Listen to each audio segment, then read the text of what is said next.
राज कुंद्रा कभी एक रेस्टोरेंट में बर्तन धोया करते थे, लेकिन जब शिल्पा शेट्टी से मोहब्बत हुई तो शिल्पा शेट्टी ने उनसे कहा कि आप लंदन में रहते हैं लेकिन मैं मुंबई छोड़ नहीं सकती, इसीलिए आपका और मेरा कुछ नहीं हो सकता। तो उस वक्त राज कुंद्रा मुंबई में बैठे अपने एक दोस्त को फोन मिलाते हैं और कहते हैं भैया मुझे मुंबई में घर लेना है। उनका दोस्त कहता है कि अमिताभ बच्चन के बंगले के सामने एक बिल्डिंग है, वहां 7th फ्लोर पर एक फ्लैट अवेलेबल है, तुम चाहो तो आकर देख सकते हो। राज कुंद्रा कहते हैं कितने का है? बातचीत होती है, पैसे फाइनल होते हैं, 10 मिनट में राज कुंद्रा वो डील क्लोज कर देते हैं, अमिताभ बच्चन के बंगले के सामने घर खरीद लेते हैं और फिर शिल्पा शेट्टी को फोन लगाते हैं कि वो आप क्या कह रही थी कि मेरा मुंबई में घर नहीं है, मैंने आपके लिए मुंबई में घर खरीद लिया है और अब मैं आपके साथ मुंबई में रह सकता हूं, अब बताइए आपको मेरी मोहब्बत कबूल है या नहीं। एक ऐसा शख्स जो रेस्टोरेंट में बर्तन धोया करता था, उसके पास इतना पैसा कहां से आ गया कि 10 मिनट में उसने मुंबई जैसी जगह पर अमिताभ बच्चन के बंगले के सामने शिल्पा शेट्टी के लिए घर खरीद लिया।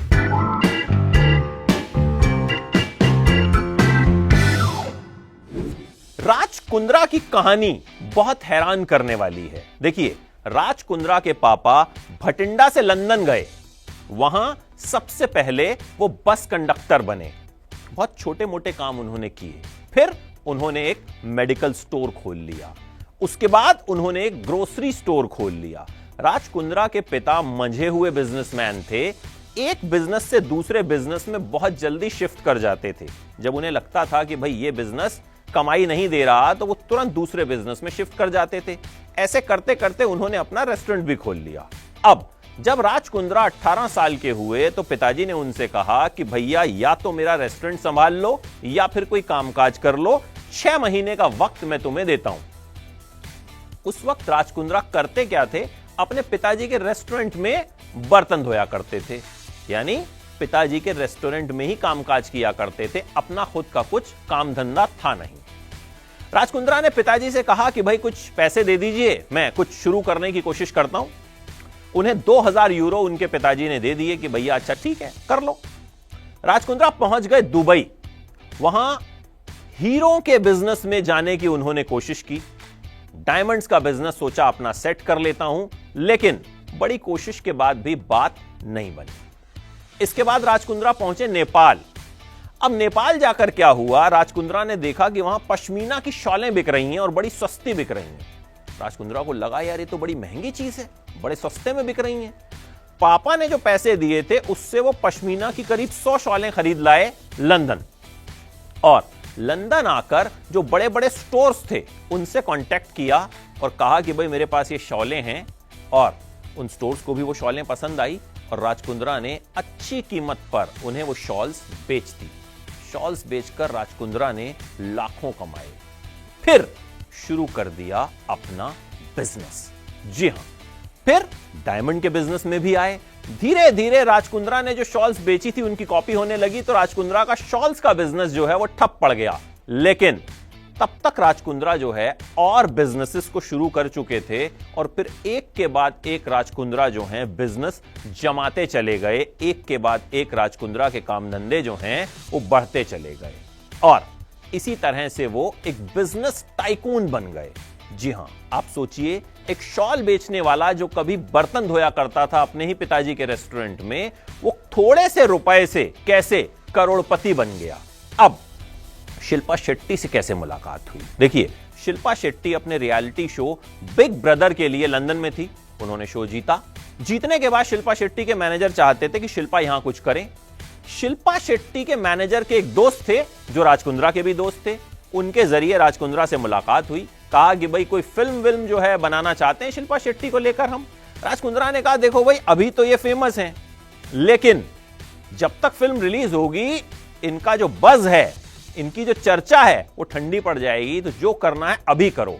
तो राज कुंद्रा ने कहा कि भाई मैं इन्हें लेकर एक परफ्यूम का ब्रांड लॉन्च कर देता हूं। शिल्पा शेट्टी की मम्मी और शिल्पा से उनकी मुलाकात हुई। शिल्पा को पहली नजर में देखा और इश्क हो गया। शादीशुदा थे उस वक्त राज कुंद्रा। जी हां, शिल्पा शेट्टी की मम्मी के पैर छुए, मम्मी भी इंप्रेस हुई, मम्मी को डील बताई, लेकिन भैया मम्मी ने कहा ये सब तो हमको पहले ही लोग ऑफर कर चुके हैं, ये नहीं करना।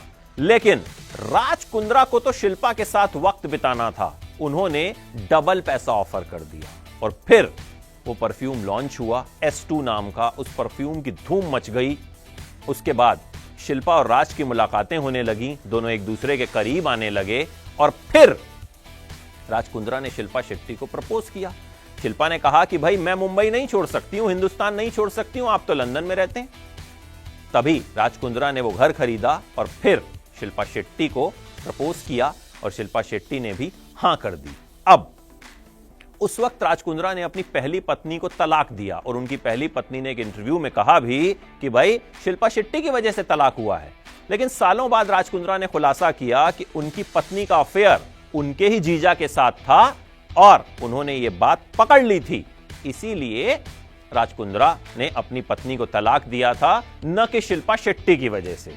राज कुंद्रा को सबसे पहले इश्क हुआ था एक पाकिस्तानी हसीना से। जब वो पढ़ा करते थे तो एक पाकिस्तानी हसीना पर दिल आ गया, उसके साथ डेटिंग शेटिंग भी शुरू कर दी, लेकिन जब पिताजी को पता चला तो पिताजी ने उस स्कूल से ही निकलवा दिया। फिर शिल्पा शेट्टी से शादी होने के बाद राज कुंद्रा जो हैं वो हिंदुस्तान आ गए, यहीं रहने लगे।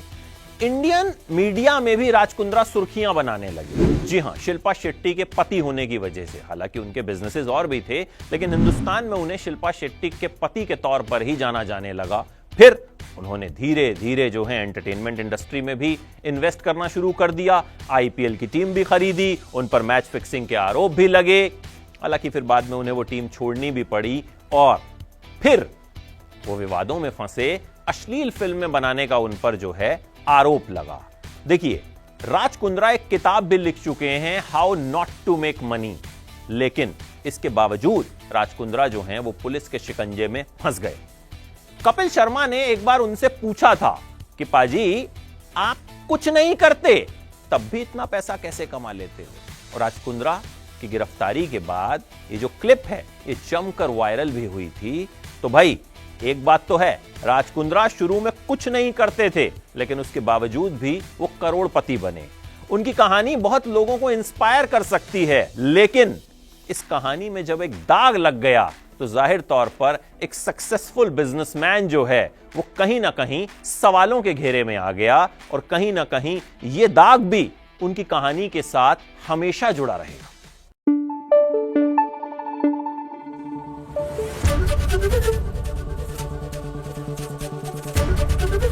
एबीपी न्यूज आपको रखे आगे।